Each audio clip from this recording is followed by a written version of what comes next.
अस्सलामु अलैकुम वरहमतुल्लाहि वबरकातुहू। अल्हम्दुलिल्लाह वस्सलातु वस्सलाम अला रसूलिल्लाह व अला आलिहि वसहबिहि अजमईन, अम्मा बाद। आज हम फेस टू फेस एक सवाल का जवाब देखेंगे कि इस्लाम क्या तलवार की धार पर फैलाया गया। आप अगर जवाब जानना चाहते हैं तो सिर्फ इस मैप को देखिए। ये मैप में आप जो ग्रीन एरियाज देख रहे हैं ये वो इलाके हैं जिसमें मुस्लिम्स रहते हैं। जहां पे ज्यादा मुस्लिम्स है वहां पर वो डार्कर ग्रीन है और जहां पे कम मुस्लिम्स है वहां लाइटर ग्रीन है। अब ये चार्ट देखिए, ये मैप देखिए, इसके अंदर आप देख सकते हैं वो एरियाज है जिसमें मुस्लिम हुकूमतें माजी में पास्ट में हुई। अब दोनों को कंपेयर करिए, आपको जवाब खुद समझ में आएगा। सबसे पहला पॉइंट ये कि आपको ऐसे बाज इलाके दिखाई देंगे जहां आज मुस्लिम्स लार्ज नंबर में है लेकिन वहां कोई हुकूमत नहीं हुई। आप खुद देखिए, मिसाल के तौर पर इंडोनेशिया जहां दुनिया में सबसे ज्यादा मुस्लिम्स है, 23 करोड़ से ज्यादा मुस्लिम्स हैं, वहां पर आप देख सकते हैं कोई भी फौज नहीं पहुंची। मलेशिया जहां बड़ी तादाद में मुसलमान है वहां कोई भी मुस्लिम फौज नहीं पहुंची। अगर आप अफ्रीका का मैप देखें तो मुस्लिम हुकूमत तो एक सिलेक्ट एरिया में हुई लेकिन आज जहां जहां अफ्रीका में मुस्लिम्स है, ईस्टर्न कोस्ट ऑफ अफ्रीका और दूसरे इलाकों में, आप देख सकते हैं वहां कोई भी फौज नहीं पहुंची। अगर सिर्फ फोर्स से पहुंचा होता तो जहां जहां हुकूमत हुई वहीं वहीं मुस्लिम्स होते। लेकिन हम सब ये देख सकते हैं कि ऐसे कई इलाकों में मुस्लिम्स आपको मिलेंगे जहां कोई हुकूमत नहीं हुई। पॉइंट नंबर 2, आपको कुछ ऐसी एरियाज भी इस मैप में दिखाई देगी जहां हुकूमत हुई लेकिन जहां मुसलमान ज्यादा नहीं है आज। मिसाल के तौर पर आप इंडिया देख सकते हैं, कई मुस्लिम हुकूमतों ने इंडिया पर हुकूमत की लेकिन मुस्लिम्स आज माइनॉरिटी में है।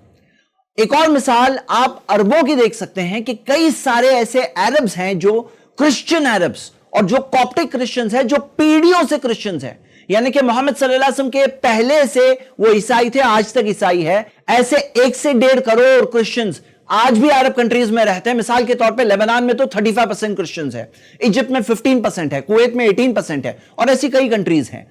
और ये भी वो लोग हैं जो आज भी है, कई सारे तो ऐसे हैं जिन्हें बेटर सिटीजनशिप और बेटर इमिग्रेशन अपॉर्चुनिटीज की वजह से वो वेस्टर्न कंट्रीज में उन्होंने इमिग्रेट किया, लेकिन जो पीढ़ियों से जिनके बाप दादा पूर्वज जो थे सारे के सारे क्रिश्चियंस थे। अगर फोर्स किया गया होता तो ये सबके सब थोड़ी क्रिश्चियन रहते। हम सबके सामने मिसाल एक रोमन एम्परर थियोडोसियस II की है और उनका ये फरमान जो आप स्क्रीन पे देख सकते हैं, पॉज करके पढ़ लीजिए, जहां उन्होंने फोर्स किया था कि लोगों को एक्सेप्ट करना पड़ेगा क्रिश्चियनिटी। उनका ये फरमान आज भी महफूज है कोडेक्स थियोडोसियनस में, जिसमें कोई देख सकता है कि उन्होंने किस तरह से फोर्स किया। और जो पिछले पेगन रिलीजन्स थे वो रिलीजन्स आज नामो निशानी नहीं है, आज वो सब मौजूद ही नहीं है, 0% लोग हैं। ऐसा होता है जब कहीं फोर्स होता है तो। लेकिन हम देखते हैं कि ऐसे इलाके हैं जहां मुस्लिम हुकूमतें हुई लेकिन इस तरह का कोई फोर्स नहीं हुआ, नहीं तो जिस तरह से वो रोमन एम्परर के बाद में हुआ था वैसा हुआ होता, और वैसी कोई मिसाल हमारे सामने आज मौजूद नहीं है। पॉइंट नंबर 4, बहुत सारे लोग इस तरह की बात कहने की कोशिश करते हैं कि लोग इस्लाम तो सिर्फ तभी कबूल करते हैं जब कोई तलवार की धार पर उन्हें फोर्स करे। इन लोगों को ऐसा लगता है इस्लाम में कोई अट्रैक्शन है ही नहीं, कोई खूबसूरती, कोई ब्यूटी है ही नहीं कि कोई खुद इस्लाम को उसके मेरिट पर कबूल करे, उनका यह मानना है। लेकिन अगर यह बात सही होती तो आप मेरे सवाल का जवाब दो कि क्या वेस्टर्न कंट्रीज में क्या कोई फौज है वहां पर जो लोगों को तलवार की धार पर कन्वर्ट कर रही है? क्या ऐसा है? फिर ऐसा क्यों है? आप इस रिपोर्ट को देखिए। 9/11 के बाद जब बहुत सारे लोगों ने कुरान स्टडी किया, इस्लाम को स्टडी किया, तो बहुत सारे लोगों ने इस्लाम कबूल किया। वेस्टर्न कंट्रीज में आप देख सकते हैं, खुद यूके के अंदर व्हाइट्स के बारे में रिपोर्ट मिलती है कि वो लोग इस्लाम कबूल कर रहे हैं। तो क्या वहां पर भी कोई फोर्स कर रहा है उन्हें तलवार की धार पर कि तुम्हें कबूल करना पड़ेगा, या खुद स्टडी करके उन्हें कोई चीज अपील करती है, कोई चीज समझ में आती है जिस वजह से वो कबूल करते हैं? सवाल है ये सोचने वालों के लिए। पॉइंट नंबर 5, अगर आप खुद सवाल का जवाब जानना चाहते हैं तो आप जाकर खुद कुरान में देखिए, सूरह बकरा सूरह 2 आयत नंबर 256, अल्लाह ताला ने फरमाया ला इकराहा फिद्दीन, दीन में कोई जोर जबरदस्ती नहीं है, कद तबय्यन रुश्दु मिनल गई, क्योंकि सही और गलत तो वाज़ेह है। जब हिदायत और गुमराही वाज़ेह है तो फोर्स करने की तो कोई जरूरत ही नहीं है, खुद इंसान सही चॉइस कर सकता है। इस आयत की कमेंट्री अगर आप देखें तो आपको ये हदीस मिलेगी, अबू दाऊद की हदीस, सही सनद से है। इस हदीस में हमें मिलता है कि आयत कब नाजिल हुई।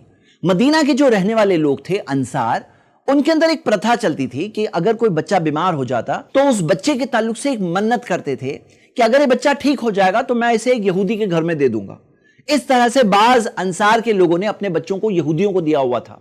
लेकिन फिर बाद में ऐसा हुआ कि इन अंसार ने इस्लाम कबूल किया اور پھر انہیں اپنے بچوں کے تعلق سے فیل ہونے لگا کہ کیا ہم اپنے بچوں کو فورس کریں اسلام قبول کرنے، تو قرآن کی آیت نازل ہوئی لا اکراہ فی الدین، دین میں کوئی زور زبردستی نہیں ہے۔ اور اس تعلق سے کئی آیتیں ہیں جس سے ہمیں بات سمجھ میں آتی ہے۔ سورہ یونس سورہ 10 آیت نمبر 99 دیکھیے، سورۃ الکہف سورہ نمبر 18 آیت نمبر 29 میں آتا ہے کہ فمن شاء فلیؤمن ومن شاء فلیکفر، جو چاہتا ایمان لے آئے اور جو چاہتا انکار کرے۔ سورہ غاشیہ سورہ 88 کی آیت نمبر 21-22 میں آتا ہے لست علیہم بمسیطر، آپ انہیں فورس کرنے والوں میں، کمپیل کرنے والوں میں نہیں ہو، ان پر داروغات کے طور پر نہیں ہو۔ سورہ ہود سورہ 11-28 اور کئی آیتیں ہیں جس سے ہمیں بات سمجھ میں آتی ہے۔ کچھ لوگ یہ کہنے کی کوشش کرتے ہیں کہ یہ آیتیں منسوخ ہو گئی ہے، کینسل ہو گئی ہے، یہ حکم سے پچھلے زمانے کے لیے تھا، بعد کے دور کے لیے نہیں تھا، لیکن یہ بات بالکل غلط ہے۔ جیسے کہ آپ دیکھ سکتے ہیں امام جلال الدین سیوطی نے اپنی کتاب الاتقان کے اندر جب منسوخ آیتوں کی لسٹ دی تو اس کے اندر یہ آیتوں کو نہیں شامل کیا ہے، اور کوئی کہے کہ یہ آیتیں منسوخ ہو گئی تو ان کے پاس کوئی دلیل بھی موجود نہیں ہے جس سے یہ بات ثابت ہو۔ تو صحیح بات تو یہ ہے کہ یہ آیتوں کا جو میسج ہے پاسٹ کے لیے تھا، ابھی کے لیے ہے، اور ہر زمانے اور دور کے لیے رہے گا۔ اب آئیے پوائنٹ نمبر 6 میں ہم ہسٹورینز کا جائزہ لیں، کیونکہ بعض ہسٹورینز نے ایسا کہنے کی کوشش کی ہے کہ کہیں پہ اسلام فورس ہوا، تو میں آپ کے سامنے 2 کوٹیشنز رکھوں گا۔ پہلا کوٹیشن ہے ہسٹورین ڈی لیسی اولیری کا، ان کی کتاب اسلام ایٹ دا کراس روڈز میں۔ وہ کہتے ہیں the legend of fanatical Muslims sweeping through the world and forcing Islam at the point of the sword upon conquered races is one of the most fantastically absurd myths that historians have ever repeated۔ وہ کہتے ہیں کہ یہ جو legend بیان کیا جاتا ہے، کہانی بیان کی جاتی ہے کہ ایسے پاگل قسم کے مسلمان جو پوری دنیا میں انہوں نے فورس کر کے لوگوں کو اسلام میں کنورٹ کیا، وہ کہتے ہیں یہ بالکل ہی ابزرڈ، بیہودہ بات ہے جو ہسٹورینز نے دہرایا ہے۔ دوسرا کوٹیشن ہسٹورین آئرا لیپیڈس اپنی کتاب ہسٹری آف اسلامک سوسائٹیز میں وہ لکھتے ہیں اٹ از ناؤ اپیرنٹ، ابھی یہ بات واضح ہے کہ کنورژن بائی فورس، فورس سے conversion while not unknown in Muslim countries، حالانکہ ایسا نہیں کہ بالکل بھی نہیں ہوا، کبھی ہوا، is in fact rare، بہت ریئرلی لیکن ہوا۔ Muslim conquerors ordinarily wish to dominate rather than convert۔ Muslim conquerors dominate کرنا چاہتے تھے، convert نہیں، اور most conversions to Islam وہ voluntary، یہ voluntary طور پر لوگوں نے خود اپنی مرضی سے لوگوں نے convert کیا، یہ وہ بتاتے ہیں۔ پوائنٹ نمبر 6، آپ خود دیکھ سکتے ہو کہ جزیہ کا کنسپٹ ہوا کرتا تھا۔ جزیہ کے کنسپٹ سے کیا ثابت ہوتا ہے کہ جب مسلم فوج کہیں پر پہنچتی ہے، اگر ساری کوششیں ناکام ہو گئی ہے، جیسے صلح کے بارے میں سکھایا گیا سورہ 8 آیت نمبر 61، اور اگر جنگ پر ہی بات آ گئی ہے تو جنگ سے پہلے وہ 3 آپشنز دیا کرتے تھے۔ فرسٹ آپشن، اگر تم اسلام قبول کرنا چاہتے ہو تو قبول کرو، نہیں قبول کرنا چاہتے آپ اپنے ریلیجن پر باقی رہو، صرف ایک چھوٹا سا ٹیکس جزیہ ادا کرو، اور اس کے بعد میں آپ کا فریڈم آف ریلیجن ہے۔ اور اگر یہ دونوں نہیں چاہتے تو آپ فائٹ کرو گے۔ یہ فائٹ کا آپشن سے پہلے یہ 2 آپشنز ہوتے تھے۔ اور جزیہ بعض لوگ اسے غلط کہتے ہیں، لیکن اگر آپ ایک بار اسٹڈی کرو، اور ہم اسے کبھی اور انشاءاللہ اور ڈیٹیل میں لیں گے، آج کے لیے بس اتنا سمجھیے کہ مسلمز کو اسلامک گورنمنٹ کو زکوٰۃ دینا ہوتا تھا، نان مسلم زکوٰۃ تو نہیں دے سکتے تھے، وہ جزیہ دیتے تھے۔ اور جزیہ کیا ہوتا تھا؟ محمد صلی اللہ علیہ وسلم کے زمانے میں ایک معمولی سی رقم 1 دینار، سال میں ایک بار، وہ بھی کون دے گا؟ بچے نہیں دیں گی، عورتیں نہیں دیں گے، غلام نہیں دیں گے، بہت بزرگ نہیں دیں گے، ایسے لوگ جو غریب ہے، بیمار ہے، اپاہج ہے، یہ نہیں دیں گے، ایبل باڈیڈ مین دیں گے، وہ بھی سال میں ایک بار، ایک معمولی سی رقم۔ کیا ثابت ہوا؟ فریڈم آف ریلیجن تھا۔ ہسٹورین یو کینیڈی نے اپنی کتاب دا گریٹ عرب کانکویسٹ میں عمر رضی اللہ عنہ کے زمانے کی چیز کو ڈاکیومنٹ کیا ہے، اور وہ بتاتے ہیں کہ خود جیروسلم پہ جو انہوں نے اس وقت پر حکومت کی تو وہاں کے رہنے والوں کو کسی طرح سے فورس نہیں کیا تھا۔ پوائنٹ نمبر 8، بہت سارے لوگ یہ کہتے ہیں کہ اوکے اسلام اگر تلوار کی دھار پر نہیں پھیلا، پھر اتنے سارے لوگوں نے اسلام کیسے قبول کیا، اتنے سارے لوگ کیسے مسلم ہو گئے؟ تو حقیقت تو یہ ہے کہ اسلام کا جو میسج ہے، آپ اسلام کے اندر جو کلمہ ہے لا الہ الا اللہ، آپ خود سوچئے کہ یہ میسج کے اندر ایک ایسی چیز ہے، کوئی بھی انسان سمجھ سکتا ہے کہ ہم سب کا مالک ایک ہے، اور اسلام سکھاتا ہے کہ عبادت صرف اسی ایک کی، نہیں ہے کوئی عبادت کے لائق، کوئی worthy of worship نہیں ہے سوائے ایک مالک کے۔ پورا میسج آف اسلام جو ہے نا، وہ انسان کے پیور نیچر، اس کی فطرت، اس کی کامن سینس کے مطابق ہے۔ آپ ایک ایک ٹیچنگ دیکھو گے اسلام کی، مثال کے طور پر جو اسلام کے اندر جو ایکوالٹی سکھائی گئی ہے، جس طرح سے ہم کندھے سے کندھا ملا کر کھڑے ہوتے ہیں، تو یہ ساری چیزیں اپیل کرتی ہے، اور مسلمز کو یہ سکھایا گیا کہ آپ کو اسلام کا میسج بیوٹیفل طور پر لوگوں کے سامنے پیش کرنا ہے۔ تو آپ دیکھو گے یہ ہے ریزن کیوں بہت سارے لوگوں نے اسلام قبول کیا۔ اب آئیے پوائنٹ نمبر 9 ہم انڈیا کے تعلق سے خاص طور سے دیکھیں۔ جو انڈیا کے تعلق سے بعض لوگ کہتے ہیں کہ انڈیا کے اندر یہ جو حکومتیں آئی، انہوں نے فورس کر کے لوگوں کو مسلم بنایا، لیکن یہ بات صحیح نہیں ہے۔ اس کے بہت سارے پروفز ہیں۔ ایک پروف یہ ہے کہ حکومت تو بہت بعد میں آئی۔ آپ دیکھو گے کہ جو فرسٹ مسجد ہے انڈیا کی، وہ کتنی پرانی ہے؟ 1400 سال پرانی تقریباً۔ चेरामन पेरुमल की बनाई हुई मस्जिद जो त्रिसूर डिस्ट्रिक्ट के अंदर केरला के अंदर मौजूद है, तकरीबन 1400 साल पुरानी मस्जिद है। आप हिस्टोरियन रिचर्ड ईटन की रिसर्च देख सकते हैं, जिसके अंदर उन्होंने द राइज ऑफ इस्लाम एंड द बंगाल प्रोविंस, उसके अंदर उन्होंने एक प्रूफ दिया है। वो बताते हैं कि ऐसे बाज इलाके हैं जिसके अंदर बहुत ज्यादा लंबे वक्त तक मुस्लिम हुकूमत हुई, जैसे मिसाल के तौर पे जो गैंगेटिक प्लेन्स है, यूपी बिहार वगैरह जहां पर है, वो कहते हैं ये सब जो एरियाज है उसके अंदर आपको 10 to 15% मुस्लिम मिलेंगे। लेकिन ऐसे एरियाज है जहां पे मुस्लिम हुकूमत कम वक्त के लिए हुई, मिसाल के तौर पे बंगाल, और बंगाल का एक बहुत बड़ा हिस्सा बांग्लादेश में है, या मिसाल के तौर पे पंजाब जिसका एक बड़ा हिस्सा पाकिस्तान में है। वो कहते हैं यहां पे 70 to 90% मुस्लिम्स मिलते हैं, लेकिन यहां पे मुस्लिम हुकूमत सबसे कम वक्त के लिए हुई, और ज्यादा जहां पे लंबे वक्त के लिए हुई वहां पे आपको इतने ज्यादा मुस्लिम्स नहीं मिल रहे हैं, जहां पे कम वक्त के लिए हुई वहां आपको बड़ी तादाद मुस्लिम की मिल रही है। हिस्टोरियन रोविना रॉबिन्सन वो पॉइंट आउट करती हैं अपनी किताब modes of conversion to Islam के अंदर, वो कहती हैं इस्लाम बंगाली कल्टीवेटर्स में उस जमाने में स्प्रेड हुआ जब मुस्लिम रूलर्स हकीकत में अपोज होते थे, कन्वर्जन नहीं चाहिए था उनको। क्यों नहीं चाहिए था? क्योंकि होता यह था कि जो अवाम है अगर नॉन मुस्लिम्स रहे तो वो जिजिया देंगे, जिजिया की रकम भले ही कम लेकिन आती थी वो स्टेट के पास, जो खुद अपने मिलिट्री वगैरह रीजंस के लिए यूज कर सकता था।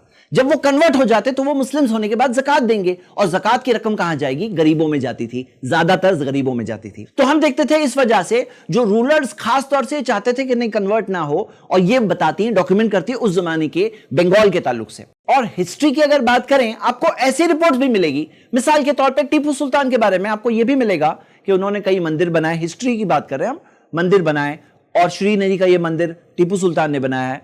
औरंगजेब के बारे में मिलेगा, प्रोफेसर प्रदीप केशरवानी अपने रिसर्च पेपर में लिखते हैं कि खुद औरंगजेब ने लैंड दिया, ग्रांट्स दिया ऐसे मंदिरों को, और ये चीज खुद कहीं और नहीं, वो मंदिर के धर्म दंड जो पिलर होता है उसके ऊपर ये चीज मेंशन है। आखिरी बात ये, कोई कहे कि ऐसा भी कोई मुस्लिम रूलर तो हो सकता है ना जिसने जुल्म किया हो, बुरा किया हो, हाँ हो सकता है, लेकिन ये चीज उसके साथ है, इसके जिम्मेदार आज के मुसलमान नहीं है। मैं आपको एक मिसाल दूंगा। आपको पता है ब्रिटिश ने कितना जुल्म किया? खुद आप देखिए कि कितने सारे सूखे और अकाल के अंदर, फेमाइन्स में कितने करोड़ों लोगों की मौत हुई, 5 से 6 करोड़ लोगों की मौत हुई। अब वो ब्रिटिश जो थे वो क्रिश्चियंस थे, तो क्या उसका जिम्मेदार आज के क्रिश्चियन को कहा जा सकता है? बिल्कुल नहीं, ये जुल्म की बात होगी। हिटलर कौन था? हिटलर भी क्रिश्चियन था, उसके कोटेशन आप ये देख सकते हो, ये कोटेशन, लेकिन उसका दोष क्या आज के क्रिश्चियंस को देंगे?